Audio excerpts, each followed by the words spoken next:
안녕하세요. 예수님의 제자 신민수입니다. 오늘 이 시간에는 하나님의 사람들을 대적하는 자들의 최후라는 제목으로 여러분과 함께 말씀을 나누겠습니다. 먼저 기도로 시작하겠습니다. 천지를 지으신 하나님 아버지, 오늘도 이렇게 말씀을 깨닫는 지혜를 주시고 함께 나눌 수 있는 기회를 주셔서 감사합니다. 이 마지막 시대를 살아가는 우리들이 하나님 아버지의 말씀에 깨어서 오로지 하나님 아버지께서 보내신 사람들을 알아볼 수 있는 영적인 지혜를 가질 수 있도록 인도하여 주시기를 간절히 바랍니다. 특별히 두 증인의 말씀을 따라서 하나님 아버지의 경고를 받아들일 수 있는 그러한 마음을 주시기를 간절히 바랍니다.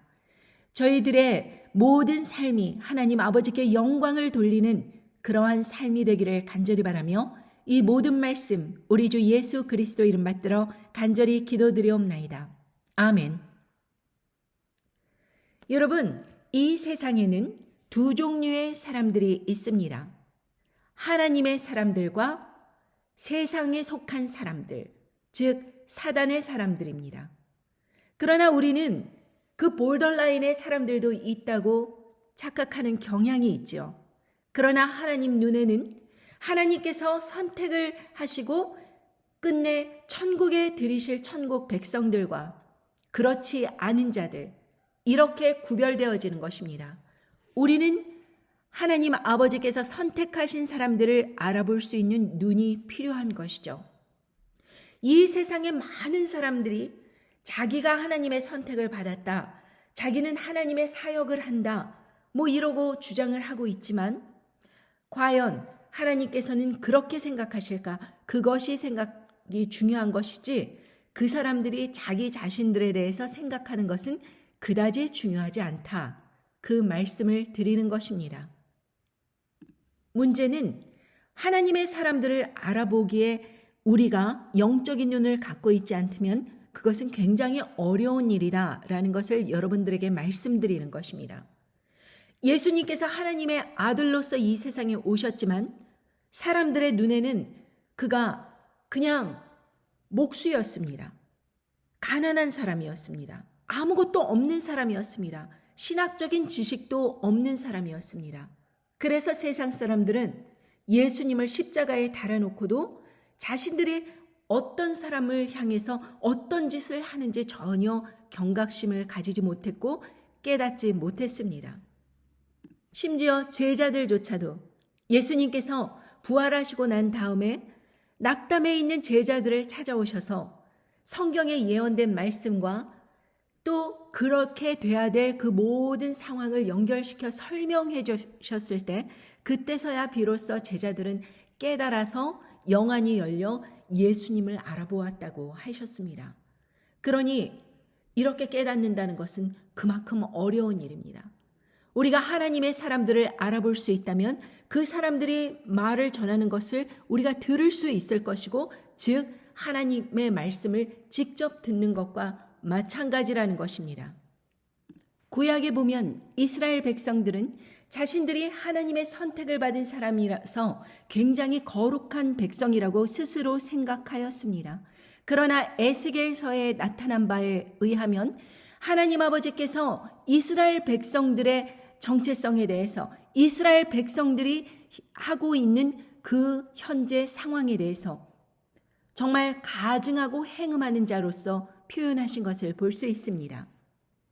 에스겔 23장 7절에 보면 그가 아수르 중에 잘생긴 그 모든 자들과 행음하고 누구를 연애하든지 그들의 모든 우상으로 스스로 더럽혔으며 그가 젊었을 때에 애굽 사람과 동침하며 그 처녀의 가슴이 어루만진 바 되며 그 몸에 음란을 쏟음을 당한 바 되었더니 그가 그때 행음함을 맞이 아니하였느니라. 그러므로 내가 그를 그 정든 자 곧 그 연애하는 아수르 사람의 손에 붙였더니 그들이 그 하체를 드러내고 그 자녀를 빼앗으며 칼로 그를 죽여 그 누명을 여자에게 드러내었나니 이는 그들이 그에게 신문을 행함이라. 여러분, 사마리아와 예루살렘의 그 음란성에 대해서 이 주변 국가들 아수르와 애굽 사람들과 그 모든 사람들과 그렇게 하체를 드러내고 더러운 음행을 행한다. 이렇게 말씀하신 것입니다. 그런데 그 상황을 사람들은 전혀 하나님께서 자기 자신들을 그렇게 본다고 생각하지 못했습니다. 그뿐만이 아닙니다. 유다 또한 마찬가지입니다. 16절에 보면 그가 보고 곧 연애하여 사자를 갈대아 그들에게 보내매 바벨론 사람이 나와 연애하는 침상에 올라 음란으로 그를 더럽히매 그가 더럽힘을 입은 후에 그들을 싫어하는 마음이 생겼느니라. 그가 이와 같이 그 음행을 나타내며 그 하체를 드러내므로 내 마음이 그 형을 싫어한 것 같이 그를 싫어하였으나 그가 그 음행을 더하여 그 젊었을 때 곧 애굽 땅에서 음행하던 때를 생각하고 그 하체는 나귀 같고 그 정수는 말 같은 음란한 간부를 연애하였도다. 네가 젊었을 때 행음하여 애굽 사람에게 네 가슴과 유방이 어루만진 바 되었던 것을 오히려 생각하도다. 유다 또한 바벨론 사람들 그리고 그 애굽 사람들 그 모든 음행을 갖다가 이렇게 하였다고 말씀하시는 것입니다. 그런데 그 사람들은 자신들이 그렇게 주변 국가들과 음행하였다고 생각하는 것이 아니라 협력을 했다. 어떠한 그런 국가적인 교류를 했다. 이런 식으로 생각했지 그것을 음행했다고 생각하지 않는다는 것입니다. 그러므로 우리가 이 시대를 바라봄에 있어서도 마찬가지로 지금 예를 들면 대한민국이 미국과 손을 잡다가 중국과 손을 잡다가 뭐 북한도 도와주다가 또 결국에는 서유럽에 그렇게 지원을 하고 또 그들로부터 도움을 받고 이 모든 것들이 하나님 눈에 보시기에는 하나님 아버지를 의지하지 않고 그 주변 국가들을 통해서 자신의 세력을 확고히 하려는 그러한 음행으로 본다는 그것을 우리가 생각해 볼 때 왜 우리는 사람을 의지하는가? 왜 하나님을 의지 않고 사람과 주변 국가들과 권력과 나보다 더 힘센 사람들을 의지하는가? 그것을 생각해 보아야 된다는 것입니다. 왜? 그것이 바로 하나님 아버지께서 우리들의 삶을 바라보시는 그 현장이며 그리고 왜 하나님께서 이 땅에 심판을 내리시는가? 그것에 대한 중요한 원인이 되기 때문입니다. 우리들은 거짓 교사들에 대해서 이 세상에 팽만이 펼쳐져 있는 그런 거짓 교사들에 대해서 심각성을 느끼지 못합니다. 예를 들면 하나님 아버지를 찬양한다고 하면서 그러한 음란한 영을 끌고 들어와 그 음란한 속에서 동성애자들도 있고 아동성애자들도 있고 그런 악한 그러한 찬양 지도자가 사람들에게 많은 음란한 영적인 그러한 것을 이렇게 오염을 시키는데도 사람들은 그것을 생각하기를 그것은 그 사람들 개인적인 문제이지 나는 은혜 받았고 나는 눈물 흘렸고 나는 그 음악에 참 감동을 받았다. 이런 식으로 생각하지 하나님 아버지께서 그 음란성을 결국에는 심판하신다는 것을 생각하지 못하는 것입니다. 하나님의 이름을 빙자로 하여서 그런 음란한 영향을 교회로 끌고 들어와서 많은 사람들이 그렇게 범죄하고 음란하고 간음하고 그런 악한 것을 저지르고 하는 그런 모든 것들에 대해서 영적인 시각이 감겨서 장님이 되어 있다는 것입니다. 유다서 8장부터 읽어보겠습니다. 그러한데 꿈꾸는 이 사람들도 그와 같이 육체를 더럽히며 권위를 업신여기며 영광을 회방하는도다. 천사장 미가엘이 모세의 시체에 대하여 마귀와 다투어 변론할 때 감히 회방하는 판결을 쓰지 못하고 다만 말하되 주께서 너를 꾸짖으시기를 원하노라 하거늘 이 사람들은 무엇이든지 그 알지 못하는 것을 회방하는도다. 또 저희는 이성 없는 짐승같이 본능으로 아는 그것으로 멸망하느니라. 화 있을진저 이 사람들이여 가인의 길에 행하였으며 삿을 위하여 발람의 어그러진 길로 몰려갔으며 고라의 패역을 쫓아 멸망을 받았도다. 저희는 기탄 없이 너희와 함께 먹으니 너의 애찬의 암초여 자기 몸만 기르는 목자여 바람에 불려가는 물 없는 구름이여 죽고 또 죽어 뿌리까지 뽑힌 열매 없는 가을 나무요 자기의 수치에 거품을 뿜는 바다의 거친 물결이요 영원히 예비된 깜깜한 흑암에 돌아갈 유리하는 별들이라. 여러분, 여기에서 이 꿈꾸는 사람들, 이 사람들이 하나님의 말씀을 전한다고 그렇게 말하면서 세 가지를 하는데, 육체를 더럽힌다, 간음을 하면서 그러한 자신의 몸을 더럽히는 그런 일을 행한다. 그리고 두 번째, 권위를 업신여긴다. 이것은 사람들이 세운 그런 인간적인 권위, 어떠한 인기몰이를 하여서 눌러붙은 그런 권위가 아니라 하나님 아버지께서 주신 그 영적인 권위를 말하는 것입니다. 그리고 세 번째, 영광을 회방하는도다. 사단도 그렇게 마이클 잭슨 쇼라든지 여러분 유명 스타들 그런 데 가면은 사람들이 얼마나 영광을 막 드러내면서 자신들이 그렇게 아이롤에 열광을 합니까? 사단도 그러한 퍼포먼스를 합니다. 그러나 여기서 말씀을 하시는 그 영광은 하나님의 영광.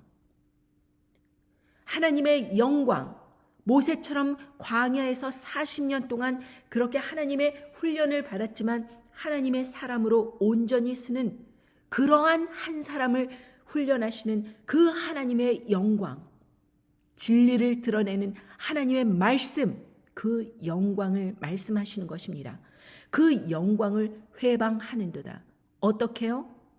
사단적인 그러한 대중의 그런 어떠한 인기몰이와 힘과 능력과 그리고 인간적인 권위를 통하여서 하나님의 영광을 회방한다는 것입니다. 마치 예수님을 십자가에 달아놓고 좋아했던 그 당시의 제사장들과 사두개인들, 그리고 서기관들, 바리새인들, 정치가들, 그런 사람들처럼 하나님의 영광을 회방하는 사람들이 그렇게 지도자들이라는 것입니다. 천사장 미가엘조차도 그 모세의 시체에 대해서 서로 마귀와 그렇게 다툴 때, 변론할 때 감히 회방하는 판결을 쓰지 못했다. 여기에서 회방하는 이 단어, 이것을 railing judgment, 영어에서 보면 railing judgment라고 그러는데 이것은 펜스, 레일링은 펜스를 이렇게 치는 것입니다. 즉 독단적으로 선을 딱 그어버려서 자기가 맘대로 그 판결을 쓰지 못했다는 것입니다. 천사장 미가엘이라 할지라도 하나님 아버지의 그 능력 안에서 정말 모든 것이 성령님께서 하시는 그 일들에 순복을 한다는 것입니다. 함부로 하지 못한다는 것입니다. 그 마귀 얼마나 하나님을 대적하는 악한 존재입니까? 얼마든지 천사장 미가엘이 얼마든지 그 마귀를 대적하여 이길 수 있지만 하나님 아버지의 승낙 없이는 함부로 그렇게 저지먼트를 하지 않았다는 것입니다. 그런데 이 세상 사람들은 무엇이든지 그 알지 못하는 것을 회방한다고 하였습니다. 이성 없는 짐승같이 본능으로 하는 그것으로 멸망한다고 하였습니다. 자기가 본능적으로 저 사람 힘 있는데 그래갖고 그 사람에게 납작 엎드리듯이 세상적으로 권위 있고 힘이 있는 사람에게 그 본능적으로 아는 거예요. 그것을 쫓아가다 멸망한다고 하는 것입니다. 짐승들의 세계에서 보면 더 강자가 나타났을 때 약자가 강자 앞에서 이렇게 쪼그리는 것 같이 세상적인 권위와 힘에 눌려갖고 본능적으로 저거 나보다 센데 함부로 건드리면 큰일 나겠는데 이런 식으로 본능적으로 아는 거예요. 영적으로 아는 것이 아니라. 그러니까 영적으로 이 세상을 바라본다면 어느 사람이 하나님 아버지 안에 굳건히 서 있다고 할지라도 그 한 사람이 그 한 사람이 하나님 아버지의 사람이라면 그 사람이 이 세상의 모든 사람보다 더 막강한 힘이 있는 것입니다. 왜? 하나님께서 보내신 사람이기 때문에. 세 가지 예를 듭니다. 가인의 길로 행하였으며, 가인은 어떤 사람입니까? 아담과 하와의 첫 번째 아들입니다. 말하자면 세상적인 눈으로 볼 때 장자입니다. 첫 인류입니다. 그러니까 첫 번째로 잉태된 그런 인간. 이력서에 보면 엄청난 이력이죠. 가인. 모든 사람의 맏형입니다. 그런데 그 가인이 어떤 일을 저질렀습니까? 그 제사가 아벨의 제사가 더 의로움으로 하나님께서 아벨의 것은 받으시고 가인의 것은 받지 않으심으로 인해서 그 시기심으로 인해서 동생 아울을 죽였습니다. 첫 번째 살인자가 된 것입니다. 하나님의 사람을 시기하여 죽인 것이 바로 가인입니다. 사치를 위하여 발람의 어그러진 길로 몰려갔으며, 두 번째 인물 발람. 이 사람은 돈을 받고 그 세상 사람들의 부탁을 받고 하나님의 사람들을, 이스라엘 백성을 저주해라, 이런 미션을 받고 결국에는 발람이 저주를 한 것이 아니라 하나님의 그 섭리 가운데서 3번이나 축복을 하는 그런 일로 드러나기는 했지만, 하나님께서는 이 이윤을 위해서 세상 사람들의 말을 듣고서는 하나님의 사람으로서 그렇게 하나님의 말씀을 전하는 것이 아니라 하나님의 사람들을, 하나님의 자녀들을 저주하려고 그 모티베이션을 가졌던 발람. 그 사람에 대해서 어그러진 길로 몰려갔다, 이렇게 표현하셨습니다. 고라의 패역을 쫓아 멸망을 받았도다. 세 번째 인물 고라. 모세를 대적하여 그렇게 패역할 길을 쫓아간 사람입니다. 자, 그렇다면 가인은 분명하게 우리가 이 사람은 아벨을 죽였으니까 하나님께서 그렇게 저주를 하시더라도 그 사람은 용서의 가치가 없다. 우리는 분명히 알고 있습니다. 그러나 발람, 여러분, 이 발람에 대해서 여러분들이 모르는 것이 있습니다. 민수기 22장을 보면 발람의 그 과정들이 자세히 나와 있습니다. 발람은 이스라엘 백성들을 결국에는 저주가 아닌 축복을 3번이나 하는 그런 결과로 얻었긴 했지만, 하나님께서는 그의 모티베이션, 그의 심중을 보신 것입니다. 그래서 발람이 그렇게 어그러진 길로 가게 된 것입니다. 자, 발람에 대해서 이렇게 말씀을 전하십니다. 모압이 심히 두려워하였으니 이스라엘 백성의 많음을 인함이라. 모압이 이스라엘 자손의 영고로 번민하여 십볼의 아들 발락이 이제 보올의 아들 발람에게 이렇게 이야기합니다. 22장 6절에 보면 우리보다 강하니 청컨대 와서 나를 위하여 이 백성을 저주하라. 내가 혹 쳐서 이기어 이 땅에서 몰아내리라. 그대가 복을 비는 자는 복을 받고 저주하는 자는 저주를 받을 줄을 내가 알미니라. 그러니까 이 발락은 모압이 그 십볼의 아들 발락은 발람이 축복하는 자는 축복을 받고 저주하는 자는 저주받는다, 이걸 안 거예요. 그러니까 당신은 하나님의 사람이니까 하나님에게 이 이스라엘 백성 저주하게 해달라, 이것을 부탁한 것입니다. 그런데 하나님께서 22장 12절에 보면 하나님이 발람에게 이르시되 너는 그들과 함께 가지도 말고 그 백성을 저주하지도 말라. 그들은 복을 받은 자니라. 이렇게 분명하게 발람에게 말씀하셨습니다. 그들을 저주하지 말라. 그들과 함께 가지 말라. 이렇게 말씀을 하셨습니다. 그래서 18절에 보면 발람이 발락의 신하들에게 대답하여 가로되 발락이 그 집에 은금을 가득히 채워서 내게 줄지라도 내가 능히 여호와 내 하나님의 말씀을 어기어 덜하거나 더하지 못하겠노라. 자, 보십시오.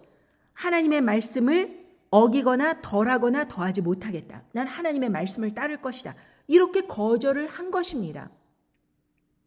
그런데 왜 발람이 그렇게 이 유다서에 보면 어그러진 길로 갔다 이렇게 말씀을 하셨을까요? 자, 좀 더 지켜보겠습니다. 20절에 보면 밤에 하나님이 발람에게 임하여 이르시되 그 사람들이 너를 부르러 왔거든 일어나 함께 가라. 그러나 내가 네게 이르는 말만 준행할지니라. 이제는 하나님께서 발람에게 그들하고 같이 가라고 하시는 것입니다. 그러나 내 말만 전하라고 그렇게 말씀하시는 것입니다. 그런데 발람이 가는 도중에 나귀가 갑자기 천사들을 본 거예요. 그래갖고 막 이리저리 피하면서 계속해서 발람을 이렇게 다치게 하고 하니까 그 발람이 나귀를 갖다 막 때리는 것입니다. 3번이나. 그렇게 하지 말라고, 말을 들으라고.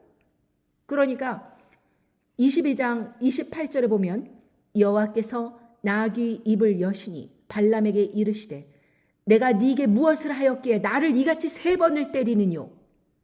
이것은 나귀가 발람에게 대드는 것입니다. 여러분, 입을 여셔서 하나님 아버지께서 짐승의 입을 열어 사람처럼 말을 하게 하실 수도 있는 하나님께서는 전지전능하신 분입니다.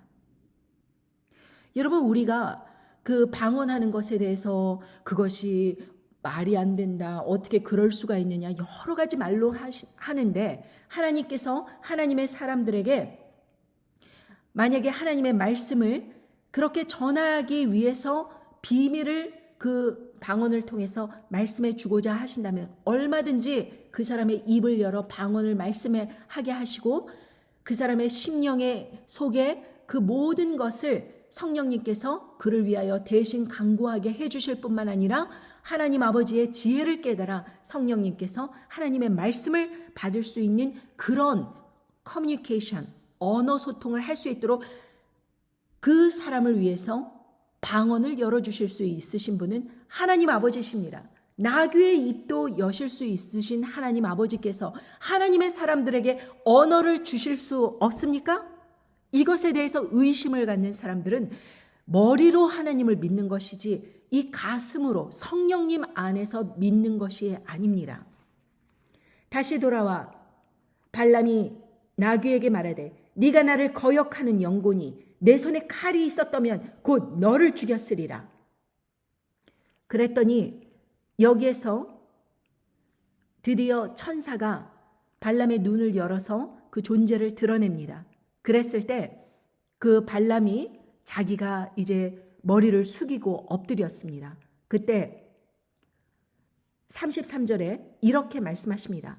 나귀가 나를 보고 이같이 3번을 돌이켜 내 앞에서 피하였거니와 나귀가 만일 돌이켜 나를 피하지 아니하였다면 내가 벌써 너를 죽이고 나귀는 살렸으리라.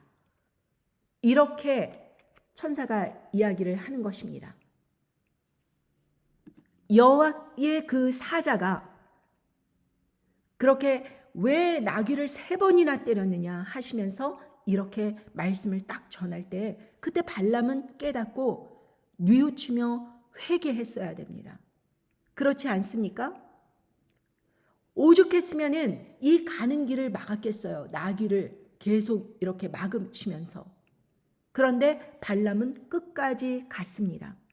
발람은 그 모압 그 발락에게로 가서 이제 그 제사 절차를 쫙 진행을 하는 것입니다.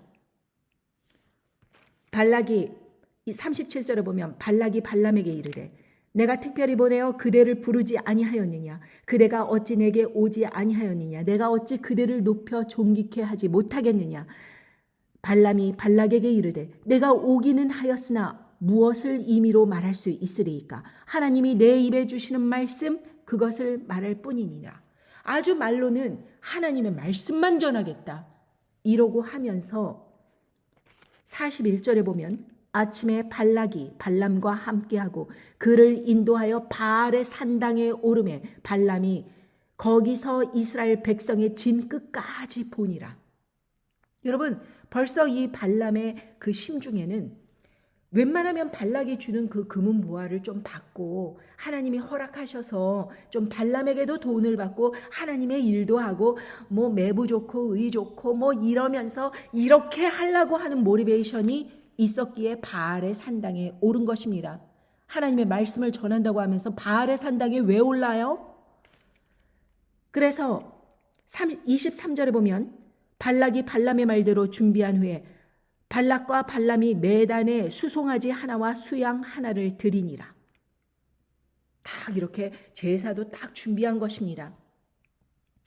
그러고서는 이제 발람이 노래를 지어 가로되 7절에 보면 발람이 노래를 지어 가로되 발락이 나를 아람에서 모압 왕이 동편상에서 데려다가 이르기를 와서 나를 위하여 야곱을 저주하라 와서 이스라엘을 꾸짖으라 하도다. 하나님이 저주치 않으신 자를 내 어찌 저주하며 여호와께서 꾸짖지 않으신 자를 내 어찌 꾸짖을꼬.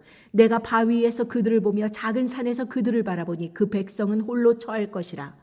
그를 열방 중에 하나로 여기지 아니하리로라. 야곱의 티끌을 네 등이 계산하며 이스라엘 4분의 1을 네 등이 계수할고 나는 의인의 죽음같이 죽기를 원하며 나의 종말이 그와 같이 되기를 바라노라. 이러면서 축복을 하는 것입니다. 야곱의 티끌을 누가 셀 수 있느냐? 그 자손이 엄청 불어난다는 것이죠. 이스라엘 4분의 1을 누가 능히 숫자를 세겠느냐? 이러면서 그렇게 그 축복을 하는 것입니다. 계속 번성할 것이라고. 그랬더니 11절에 발락이 발람에게 이르면서 그대가 어찌 내게 이같이 행하느냐? 나의 원수를 저주하라고 그대를 데려왔거늘 그대가 온전히 축복하였도다. 화가 나갖고 이렇게 이야기하는 것입니다. 그러더니 또 이제 두 번째로 14절에 보면 소빔들로 인도하여 비스가 꼭대기에 이르러 7단을 쌓고 매단에 수송아지 하나와 수양 하나를 드리니 또 이제 제사 지내려고 그러는 거야. 저주하려고. 그러니까 16절에 보면 여호와께서 발람에게 임하사 그 입에 말씀을 주어 가라사대 발락에게로 돌아가서 이렇게 말할지어라. 이렇게 말씀하시면서 또 그렇게 축복을 하시는 것입니다. 22절에 보면 하나님이 그들을 애굽에서 인도하여 내셨으니 그 힘이 들소와 같도다. 야곱을 해할 시술이 없고 이스라엘을 해할 복술이 없도다. 이때 야곱과 이스라엘에 대하여 논할진대 하나님의 행하신 일이 어찌 그리 크뇨 하리로다. 이 백성이 암사자같이 일어나고 수사자같이 일어나서 움킨 것을 먹으며 죽인 피를 마시기 전에는 눕지 아니하리로다 하매 또 이렇게 축복의 말을 하는 거예요. 모압이 저주하라 그랬더니 자꾸 자기 입이 하나님 말씀으로 돌아가는 것입니다. 원하는 대로 되지 않는 거예요. 금은 보아 주겠다 그래갖고 자꾸 여기저기 다니면서 어떻게 좀 하나님 말씀도 그렇게 전하면서 이 발락으로부터 금은 보아도 받아 챙기면서 이렇게 하면서 자꾸 이렇게 어떻게 사익길로 가려고 하는데 이제는 세 번째는 28절에 보면 부을 산꼭대기까지 올라갑니다. 그러고선 거기서 또 이 백성을 제사를 탁 지내고 막 이러면서 또 축복을 하는 거예요. 저주하라 그랬더니 24장 9절에 보면 꿇어 앉음이 누움 수사자 같고 암사자와 같으도 같으니 일으킬 자 누구랴? 너를 축복하는 자마다 복을 받을 것이요 너를 저주하는 자마다 저주를 받을지어라. 그랬더니 10절에 이제 드디어 세 번째 이러니까 발락이 이제 화가 끝까지 난 겁니다. 발락이 발람에게 노하여 손뼉을 치며 발람에게 말하되 이렇게 한 겁니다. 고만해 이런 식으로 내가 그대를 부른 것은 내 원수를 저주하라 하면을 그대가 이같이 3번 그들을 축복하였도다. 이러면서 이제 금은 보아도 못 받고 각자 갈 길로 이제 가는 것입니다. 솔직히 말하면 발람은 결론적으로 말하면 축복을 한 거예요. 그러나 그 동기가 어땠습니까? 자꾸 금은 보아 눈에 땡겨갖고 하나님께서 축복하신 하나님의 사람들을 저주하려고 요리조리 꼼수를 피면서 여기 갔다 저기 갔다 꼭 WCC, WEA 왔다리 갔다리 하면서 하나님의 축복의 말씀도 전하려고 막 요렇게 하다가 결국에는 지가 그 돈에 눈이 어두워갖고 권력에 눈이 어두워갖고 이리저리 돌아다니는 그런 지도자들하고 요즘 그 사람들하고 얼마나 똑같습니까? 정말 발람같이 움직이는 사람들, 이런 사람들이 세상 목회자 쫙 깔리지 않았습니까? 자기네들은 하나님의 말씀을 전한다. 하나님께서 입에 넣어주시는 말씀을 전한다. 어쩌고 저쩌고 막 전해요. 그러고선 이스라엘 백성 축복하듯이 예수 그리스도를 믿으면 너희가 영원히 축복을 받고 천국에 간다. 그러면서 자기는 그렇게 어그러진 길로 갈지언정 사람들에게는 축복받으라고 또 그렇게 축복의 말씀을 전하는 거예요. WCC, WEA 그런데 해갖고 발락에게 이렇게 금은 모아에 속아갖고 이리저리 쫓아다니면서 거기 뭐 이렇게 꼰수를 피면서 자기는 세상 사람들이 인정하는 종교 지도자다 이래 가면서 그렇게 뭐 엄청난 하나님의 말씀을 전하는 자다, 예언자다, 선지자다 이러면서 계속해서 발람의 어그러진 길을 가는 사람들이에요. 이런 사람들을 대적하는 것은 큰 교회 목사님들과 건드리면 안 돼. 하나님께서 싫어하셔. 과연 그럴까요? 발람의 어그러진 길로 가는 사람들에게 따끔하게 너희들 그렇게 하는 것은 하나님의 심판을 받는다라고 전해줘야지 그 사람들이 심판을 받을 때 자기들이 왜 심판을 받는지 알 거 아닙니까? 이제 곧 심판의 그 때가 도래할 텐데 자기들이 왜 그런 지경에 오게 됐는지 그때야 깨닫게 될 거 아닙니까? 너무 늦었지만. 그런 말씀을 전하는 사람들이 없고 그냥 여기 비유 맞추고 저기 비유 맞추고 목사님이 좀 WCC, WEA 뭐 그런 데 들어가긴 하셨지만서도요. 제가 보기에는 뭐 그분들 하나님께서 크게 쓰시는 분들이라 갖고요. 그분들 따라가면은 천국 가지요. 그분들을 우쭈쭈 섬겨줄 때 천국 가지요. 이렇게 어리석은 말로 쫓아가는 사람들에 대해서도 마찬가지로 하나님께서 축복하시는 자를 하나님 너로 축복하는 자마다 복을 받을 것이요 너를 저주하는 자마다 저주를 받을지어다 이렇게 했는데 하나님의 사람들은 너 왜 그래? 우리 왜 큰 목사님한테 왜 그렇게 자꾸 그런 얘기해? 그런 얘기 하지 마. 그거 너한테 안 좋아. 이러면서 막 이제 저주를 퍼붓고 또 그런 사람들한테는 훌륭한 목사님이시니까 이렇게 만나 뵈서 영광이에요. 이러면서 엉뚱한 소리 하는 아주머니들, 뭐 집사님들, 장로님들, 뭐 권사님들 많이 계시지만 여러분 하나님의 사람들을 알아보는 것이 여러분들의 복입니다. 그리고 하나님의 사람들의 말을 거슬려서 그렇게 자꾸 하나님을 대적하려고 하는 사람들을 알아보고 그런 사람들을 함께하지 않는 것이 지혜입니다. 고라는 또 어땠어요? 민수기 16장 보겠습니다. 2절에 보면 1절부터 보겠습니다. 레위의 증손 고핫의 손자 이스하엘 아들 고라와 르우벤 자손 엘리압의 아들 다단과 아브람과 벨렛의 아들 온이 당을 짓고 그러니까 이렇게 많은 사람들 대표 즉 고라가 이 사람들 대표예요. 2절에 보면 이스라엘 자손 총회의 택함을 받은 자 곧 회중에서 유명한 어떤 족장 250인과 함께 일어나서 모세를 거스리니라. 이렇게 이 사람들이 만만한 사람들이 아니고 이 모든 그 이스라엘 백성들을 이끌다가 그 유명한 족장들 있잖아요. 그 250명 그런 사람들을 쫙 끌고 그 대표격 그런 사람이 고라였습니다.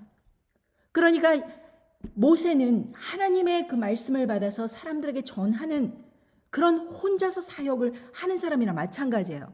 그런데 이런 고라는 사람들이 그렇게 저 사람 참 훌륭해 막 이래갖고 사람들이 우쭈쭈 해서 권력을 몰아다 준 그런 사람이 고라입니다.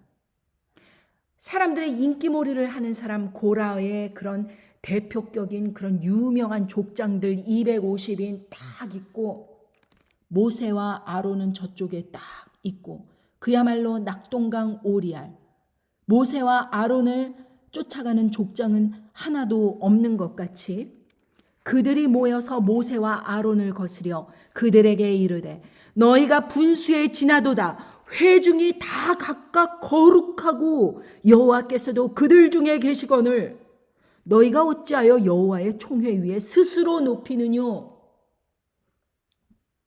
이 사람들 말이 정말 이 세상 사람들 말 같지 않습니까?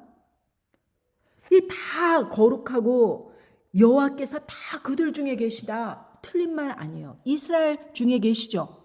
그런데 너희가 어찌하여 여호와의 총회 위에 특별히 높다고 그렇게 이야기하느냐. 우리 다 거룩하지. 우리 다 하나님으로부터 택함을 받은 민족이요 족장이요 다 이렇게 사람들이 이렇게 추앙을 받는 그런 자들인데 왜 너는 지금 밑에 사람도 없잖아. 그런데 왜 너가 우리들한테 이래라 저래라 시키는 거야. 이런 식으로 이제 따지는 것입니다. 여러분 따지면 뭐해요? 결론만 보겠습니다. 자, 그래갖고 막 따져갖고 이 편은 여기에 쓰고 저 편은 저기에 쓰고 이래서 모세와 아론은 구별돼서 따로 쓰고 그 사람들을 따르는 모든 사람들 250명 그 유명한 족장들과 이런 사람들 막 분란이 일어나서 이런 사람들 이제 다 이 한 편에 섰습니다.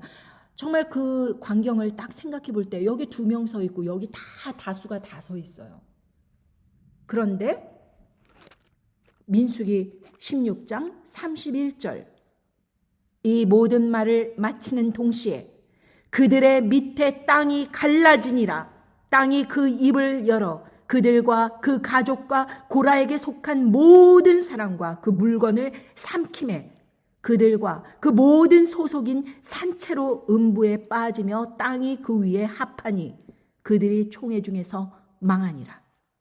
여러분 땅이 쫙 갈라져서 그 사람이 다 암몰된 거예요.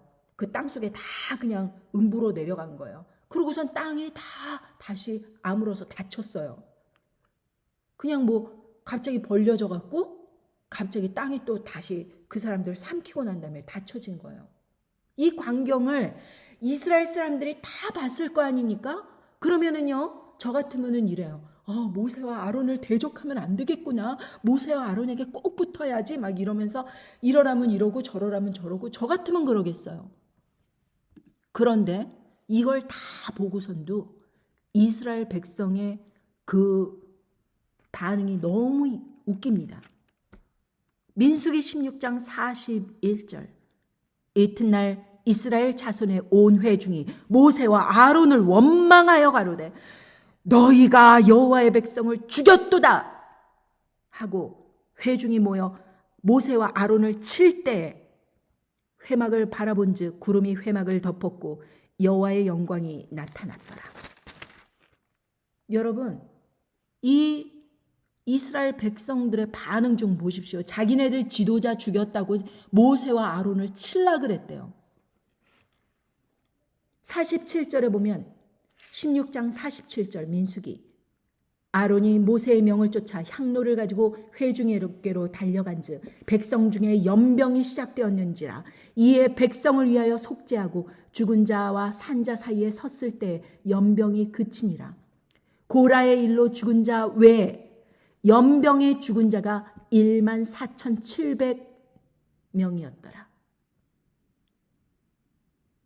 여러분 14,700명 이 사람들이 그냥 한꺼번에 연병이 며칠씩 이렇게 천천히 돈 게 아니고 갑자기 그냥 확 연병이 돌면서 14,700명이 다 죽어버렸어요. 그 고라의 일로 죽은 자 빼고.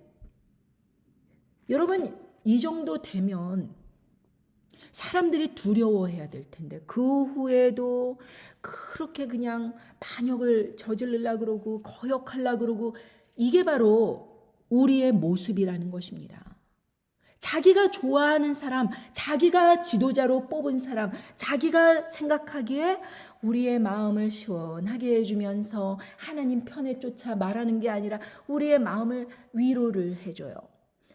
그냥 너희들 그렇게 엉터리로 살아도 된다.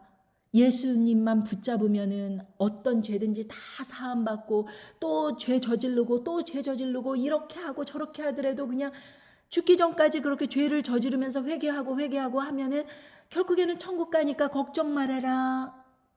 이러면서 그렇게 계속해서 거짓말을 뿌리면서 사람들에게 위로의 말씀을 전하는 사람들.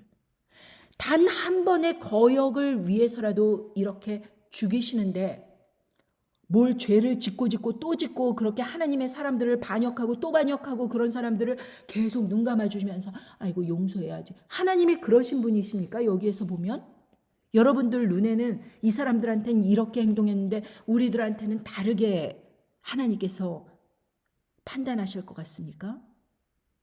하나님의 사람들을 욕하고 조롱하고 모욕하고 우스갯거리로 삼고 그러면 똑같이 그렇게 처벌을 받는 것입니다.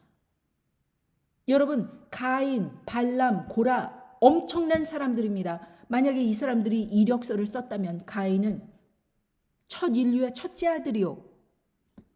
발람은 그냥 하나님의 말씀을 전하는 제사장. 이방 종교 사람들까지도 저 사람 말이 그대로 이루어져서 저 사람이 저주하면 저주가 이루어지고 축복하면 축복하더라. 그냥 그렇게 인정한 엄청난 종교 지도자. 이력서가 그냥 화려 삐까뻔쩍합니다. 고라 250명의 족장들을 쫙 거느리고 이스라엘 회중을 다스리는. 이력서만 보더라도 여러분 그냥 이 사람들은 하나님의 말씀을 전하는 그런 정도가 아니고 사람들이 인정한 사람들이에요. 그런데 이 사람들이 대적하는 사람들이 누구예요? 아벨. 그냥 하나님의 말씀을 쫓아서 조용히 사는 동생. 아벨 뭘 이렇게 했다 저렇게 했다 엄청난 업적을 이뤘다 이거 없습니다. 그냥 착해. 하나님의 말씀을 그대로 순종하는 그냥 하나님의 사람입니다. 발람이 저주하려고 했던 그 이스라엘 백성들 그냥 광야에서 떠돌아다니는 그런 민족이에요. 나라도 제대로 이렇게 세우고 무슨 성을 짓고 이런 상태도 아닙니다. 그 당시에는 광야에 있어서. 그냥 사람들 눈에 보기에 오합지졸같이 그렇게 하는데 하나님께서 등 뒤에 계시니까 가는 곳마다 전쟁에서 이겨. 그러니까 이 하나님과 이 떨어져 놔야 되니까 저주를 하라고 그렇게 하나님과 떨어져 놓으려고 그렇게 사단이 괴계를 부리는 것입니다. 그 고라가 40년 동안 광야에서 이렇게 지내다가 어느 날 갑자기 나타나서 사람들한테 인기도 없어. 그런 할아버지가 대적한다고 하더라도 사람들이 다 자기를 지지하는데 무슨 문제가 있겠는가? 그런데 하나님 눈에는 그게 아니었습니다. 아벨이 중요하고 이스라엘 백성이 중요하고 모세가 중요하셨던 것입니다. 그 모든 수십만 사람보다도. 여러분, 이것을 우리가 봤을 때 하나님의 사람들을 알아보는 눈이 중요하다. 왜? 이 하나님의 사람들은 예수님처럼 정말 별 볼 일 없는 모습으로 세상 속에서 정말 이 사람이 정말 하나님의 사람인가? 라고 생각할 정도로 조용하게 살아가는 사람들이에요. 바울처럼 텐트 치고 이러면서 말씀을 전한다고 하는데 사람들이 편지로 이렇게 읽을 때는 엄청나게 강단이 있는 사람 같다가 말을 직접 들어보니까 이렇게 말도 좀 그런 것 같고 하니까 이렇게 대적하는 사람도 있고. 그러니까 사람들 눈에 특히 베드로 같은 경우에는 고기 잡는 어부가 갑자기 능력을 가지고 하나님의 능력 안에서 사람들에게 힘차게 말을 전하니까 그 사람의 백그라운드를 딱 보니까 아유 저 사람 어부야 어부. 하나 직장이 변변한 사람도 없고 지식이나 학식이나 무슨 신학적인 논리라든가 어떠한 사람들의 인기몰이를 할 만한 그런 뒷배경이 없는 거예요. 그러니까 사람들이 못 알아보는 거예요. 그럼 하나님의 사람들이 누구냐? 제가 하나님의 사람이라고 제 자신을 그렇게 말씀하니까 어떤 사람이 교만하지 말고 자숙해라 뭐 이런 식으로 댓글을 남겼더라고요.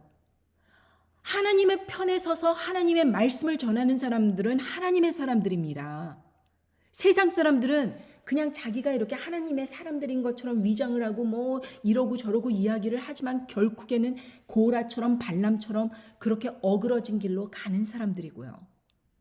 그런데 로마서 8장에 보면은 하나님의 사람들의 정체가 나옵니다. 하나님의 사람들은 곧 하나님의 아들들인데 로마서 8장 14절 무릇 하나님의 영으로 인도함을 받는 그들은 곧 하나님의 아들이라. 너희는 다시 무서워하는 종의 영을 받지 아니하였고 양자의 영을 받았으므로 아바 아버지라 부르짖느니라.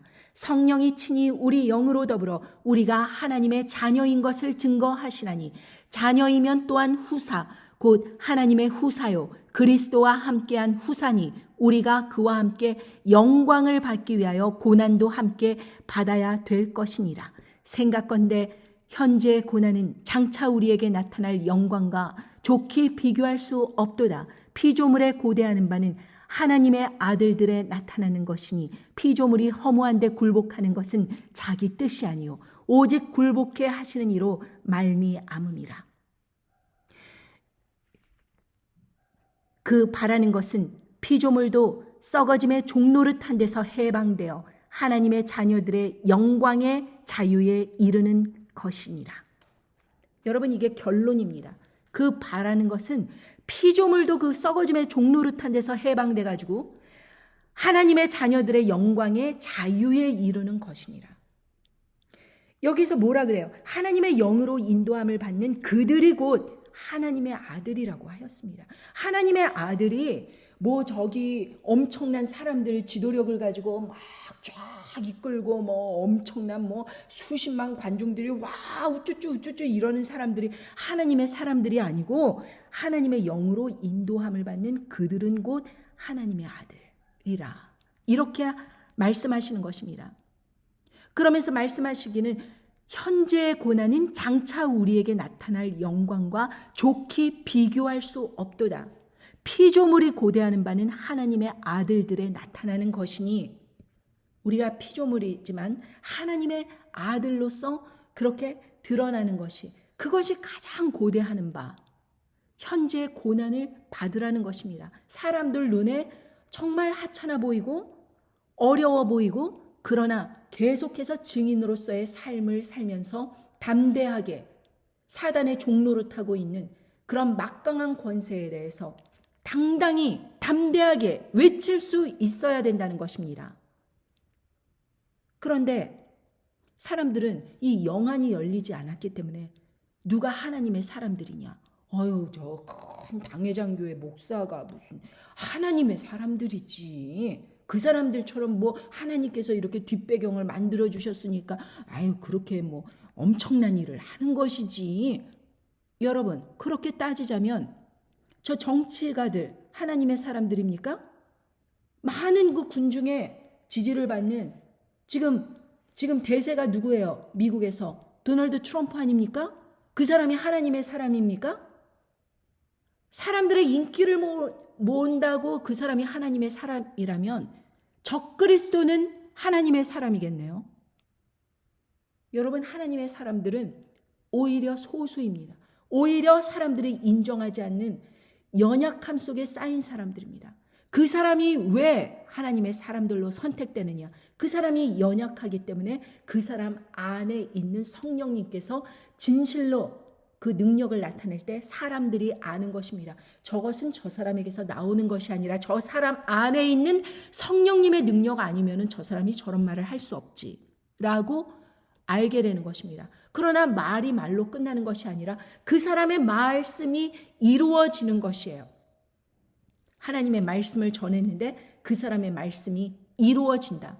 그래서 두 증인이 두려운 것입니다. 사람들은. 왜? 그 두 증인이 땅을 치는데 그 땅을 치는 그대로 하나님께서 응답하시는 것입니다.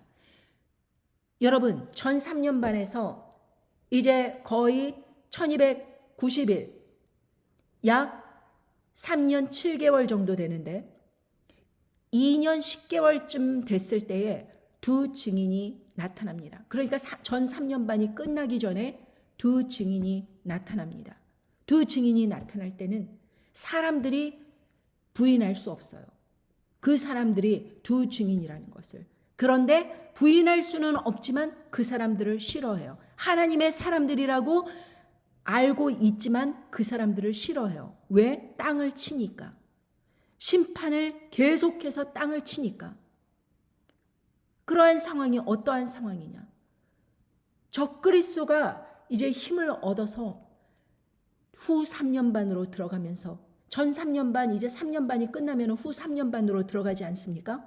그러면은 그 사람들이 이제 몇 개월 동안 후 3년 반에 그 적그리스도 나타남을 계속해서 말씀을 전하시고 그 일이 이루어졌을 때 사람들은 우상에 경배하고 짐승의 우상에 경배하고 그리고 나서 짐승의 표를 다 받는데 그거 받으면 니네 지옥 간다 라고 말하니까 받아야긴 하겠건데 저 사람들 이야기를 듣자니 너무 짜증이 나는 것입니다. 지가 뭔데 왜 자꾸 왜 저러냐. 저 사람 이력을 보면 무슨 그렇다 할 그런 큰 능력도 없으면서 왜 그런 말을 하느냐라고 짜증이 나는 것이죠. 화가 나는 것이죠. 그래서 그 두 증인이 죽었을 때 어찌하느냐. 요한계시록 11장 10절 이 두 선지자가 땅에 거하는 자들을 괴롭게 한 고로 땅에 거하는 자들이 저희의 죽음을 즐거워하고 기뻐하여 서로 예물을 보내리라. 그러면서요, 이 사람들이 이거 두 증인 아니야. 이거 하나님의 사람들 아니야. 그거를 확실히 하기 위해서 땅에 묻지를 않아요. 9절에 보면 백성들과 족속과 방언과 나라 중에서 사람들이 그 시체를 사흘 반 동안을 목도하며 무덤에 장사하지 못하게 하리로다. 왜 그런지 아십니까? 사흘 반 동안 야, 저 사람들 저기 부활 절대 안 일어나. 저 사람들 두 증인 아니야. 이제 저 사람들 죽었어. 그러니까 이제 모든 재앙들이 다 끝났어. 그러니까 우리는 룰루랄라 하면 돼. 자, 무덤에 그렇게 갑자기 뭐 있으면은 슬쩍 부활됐네 이런 소리 날 거 뻔하니까 아예 사람들 보는 눈에서 그냥 장사하지 못하게 하고 카메라를 쫙 돌려. 그래갖고 사람들이 다 봐. 저 사람들 부활하지 않는다. 이래 가면서 자기네들끼리 저 사람들은 두 증인이 아니라고 극구 부인을 하고 막 그렇게 선물까지 보내면서 이제 저 사람들 죽었으니까 재앙이 다 끝났다 이러고 좋아하고 있는데 11절 3일 반 후에 하나님께로부터 생기가 저희 속에 들어가며 저희가 발로 일어서니 구경하는 자들이 크게 두려워하더라.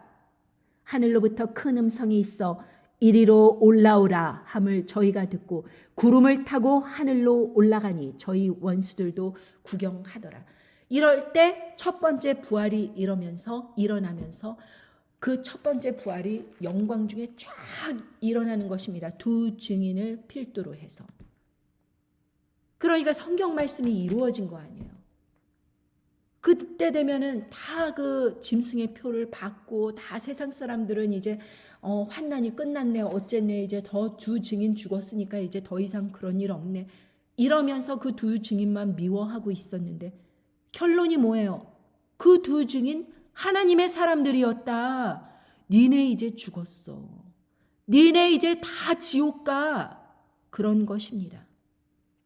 그래서 하나님의 사람들을 알아보는 것이 영안이 열리지 않으면 그렇게 어려운 것입니다. 세상 사람들은 그냥 막 즐거워갖고 이러고 있는데 하나님께서는 그 연약할 수밖에 없는 소수, 이 전 세계 사람들 대 소수 두 증인, 이 두 증인의 편을 들어주셔서 하나님의 말씀이 쫙 일어나는 것입니다.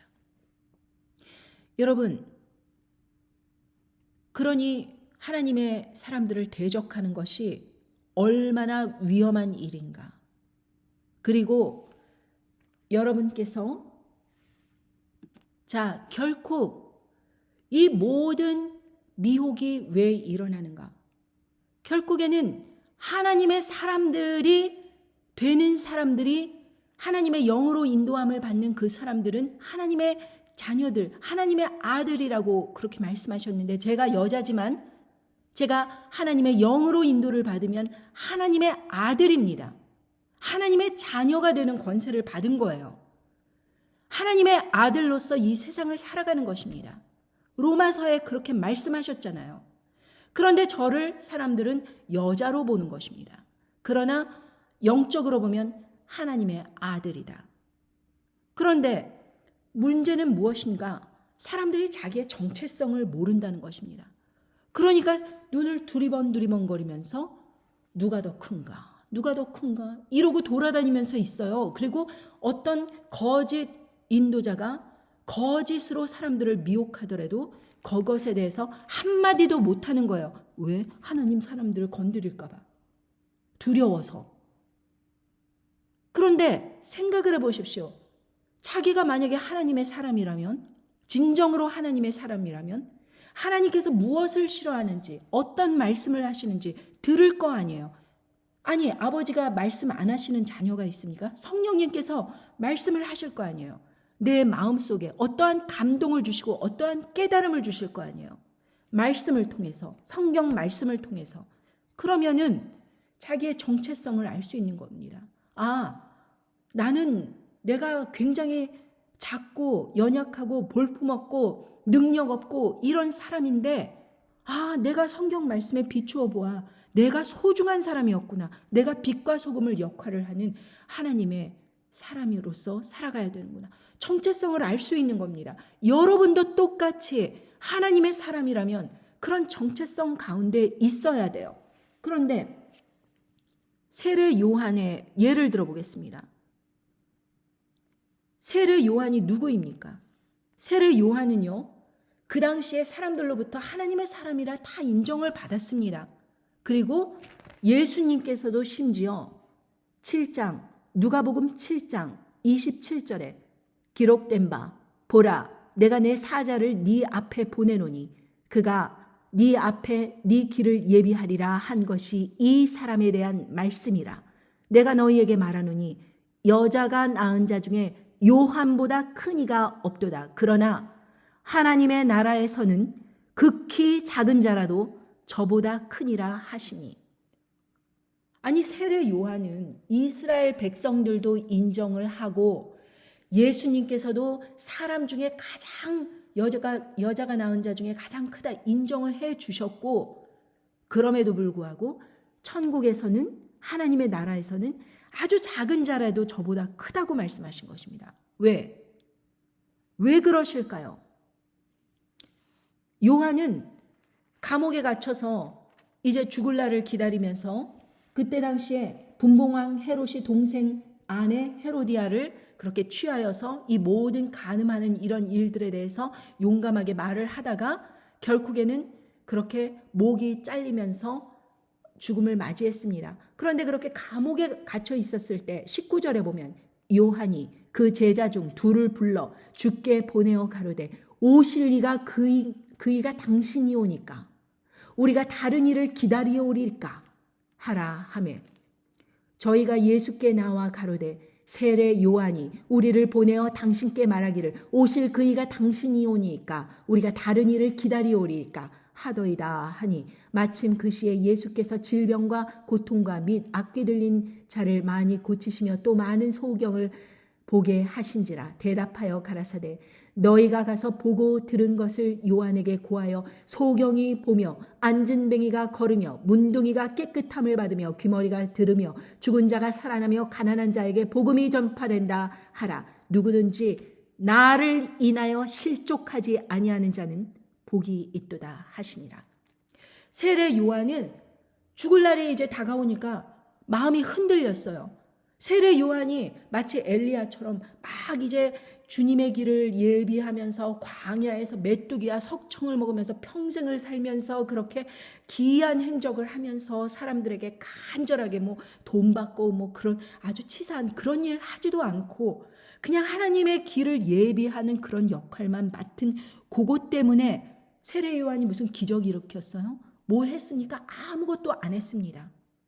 그런데도 여자가 낳은 중에 가장 큰 자니라. 그러나 하나님의 나라에서는 극히 작은 자라도 저보다 크니라 하시니, 그 이유가 바로 누구든지 예수님을 인하여 실족하지 아니한 자는 복이 있도다. 예수님을 반드시 누구인지를 알고 예수님을 쫓아 성령님 안에서 거듭난 사람.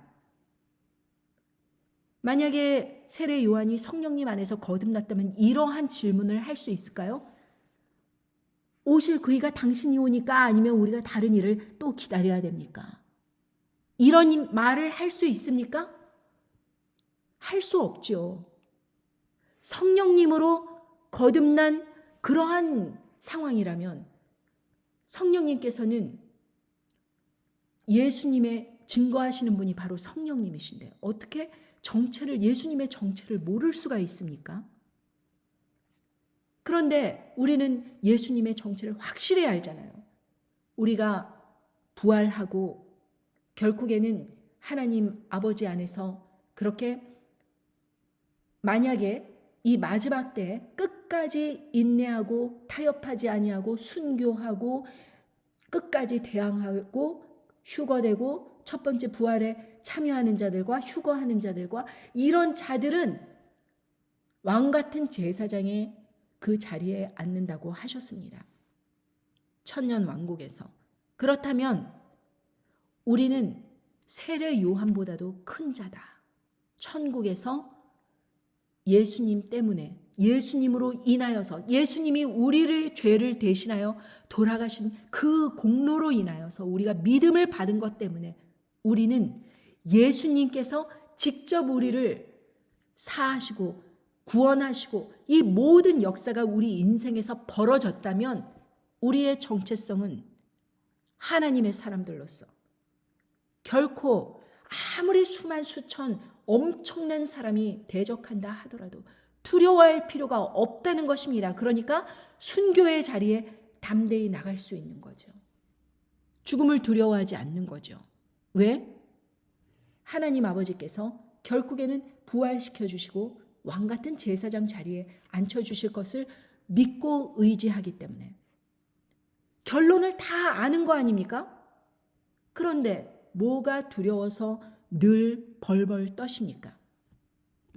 요한일서 4장 18절, 사랑 안에 두려움이 없고 온전한 사랑이 두려움을 내어 쫓나니 두려움에는 형벌이 있음이니라. 두려워하는 자는 사랑 안에서 온전히 이루지 못하였느니라. 우리가 사랑함은 그가 먼저 우리를 사랑하셨습니다. 우리가 하나님 아버지를 사랑한 것은 우리가 먼저 한 것이 아니라 하나님 아버지께서 우리를 사랑하셨기 때문에 우리가 하나님 아버지를 사랑할 수 있는 이 사랑의 능력이 있어서 두려움이 없다라는 것입니다. 모세가 만약에 하나님을 사랑하지 않았다면 모든 사람들이 막 지도자를 막 이렇게 해갖고서는 엄청난 무리가 막 몰려와갖고 모세를 대항할 때 얼마나 두려웠겠습니까? 그러나 하나님 아버지께서 모세를 세우셨다는 것을 스스로 아니까 모세는 이렇게 해라 저렇게 해라 하면서 결국에는 누가 심판받는지 보자 하는 담대함으로 나올 수 있었던 것입니다. 그리고 하나님 아버지께서는 모세의 말씀대로 그렇게 그 땅이 벌어져서 그 악한 사람들을 다 삼키고 땅이 다시 다물어진 것입니다. 그것을 보고선도 또 대적하는 그 사람들을 연병으로 쫙 죽이시는 것입니다. 여러분, 이 엄청난 하나님의 능력, 우리는 하나님께서 천지를 지으셨다고 그렇게 말로는 종알종알 떠들지만 마음 깊숙이에 나를 지으신 분이 나를 죽이실 수도 있고 나를 살리실 수도 있다 하는 그 믿음이 저희 뼛속에 근본적으로 새겨지지 않았기 때문에 이 세상을 두려워하는 것이다. 그리고 이 세상이 잘못되어 가는 것에 감히 말하지 못하고 늘 주눅이 들어 살고 있는 것이다. 삶에 코박고 앉아갖고 먹고 사는 문제에 맨날 치중을 하면서 불쌍한 일입니다. 자기의 정체를 모르기 때문에 이 같은 비극이 발생하는 것입니다. 그러므로 여러분, 이 말씀을 듣는 여러분들께서는 진정으로 하나님의 영으로 인도함을 받으셨다면 하나님의 아들이라는 것을 스스로 깨닫고 이제는 담대하게 세상에 외칠 수 있는 그러한 사람들이 되어야 되는 것입니다. 로마서 4장 28절에 보면 그러므로 사람이 의롭다 하심을 얻는 것은 율법의 행위에 있지 않고 믿음으로 되는 것을 우리가 인정하노라.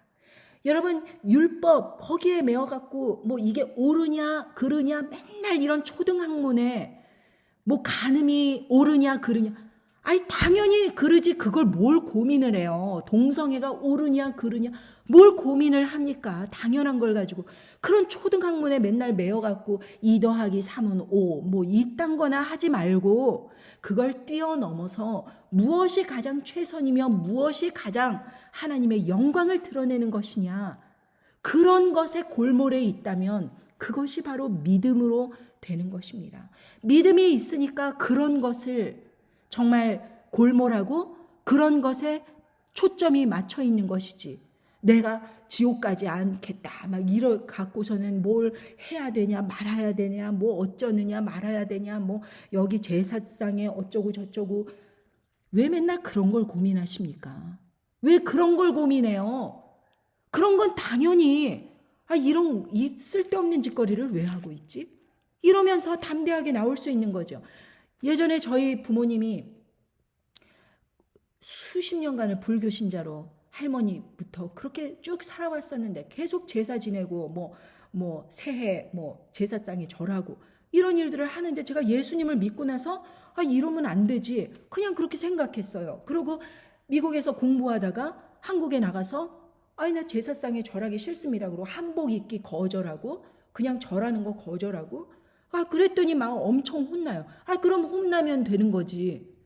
뭘 그걸 고민을 해요. 할까 말까. 그리고 정말 그게 고민이 아니라 제가 막 눈물을 흘리면서 무서워서 눈물을 흘리는 게 아니라 여태까지는 하나님께 불효하면서 살았던 우리 가정이 살려면 하나님 아버지를 믿고 예수 그리스도를 믿고 이런 거 하지 말아야 됩니다. 그러면서 담대하게 이렇게 이야기하니까 아버지께서 노여하셔갖고 막 미국에서 그렇게 교육을 받더니 얘가 그냥 모든 그런 집안에 그런 거를 뒤집으려고 이렇게 하시나고, 그렇게 하셨던 아버지께서 결국에는 믿음을 받아들여야겠다 스스로 생각을 하시고 하나님 아버지께서 은혜를 주셔서 또 뭐 신학대학도 가시고 할머니께서도 정말 믿음으로 그렇게 결국에는 돌아가시기 전에 이 누추하고 비참한 모습으로 어떻게 하나님 얼굴을 뵙냐면서 이 몰골로 어떻게 하나님께 돌아가냐면서 엉엉 우시면서 회개를 하시던 그런 역사가 일어나는 것입니다. 그냥 분위기상 내가 이거 안 하면은 나 혼날까봐 어쩔까봐 맨날 요거 되냐 안 되냐 이런 거를 따지고 있으니까 세상에 변화가 안 일어나는 거예요. 여러분, 이제는 그런 일 좀 그만합시다. 그리고 담대하게 나옵시다. 그리고 뭐 종교 통합이니 어쩌느니 이런 것이 하나님께 보시기에 옳으냐 그르냐 이제 그만 얘기를 하세요. 그런 쓸데없는 것으로 당연히 안 되는 것을 뭘 이렇게 말하면 되는 것 같고 저렇게 말하면 되는 것 같고 오합지졸로 여기저기 색종이로 꾸미고 앉았지만 결국에는 하나님의 심판받는 사람들은 그냥 하나님의 심판받는 길로 그렇게 온갖 화려한 말을 꾸며대면서 심판받는 길로 가는 것입니다. 그러니까 이제는 두려워하지 마시고 여러분의 정체성을 깨닫고 담대하게 나오시고 이제는 율법의 행위에 있지 않고 믿음으로 최선으로 사는 것이 무엇인가, 거기에 골몰하며 사는 저와 여러분이 되기를 간절히 바랍니다. 감사합니다. 안녕히 계세요.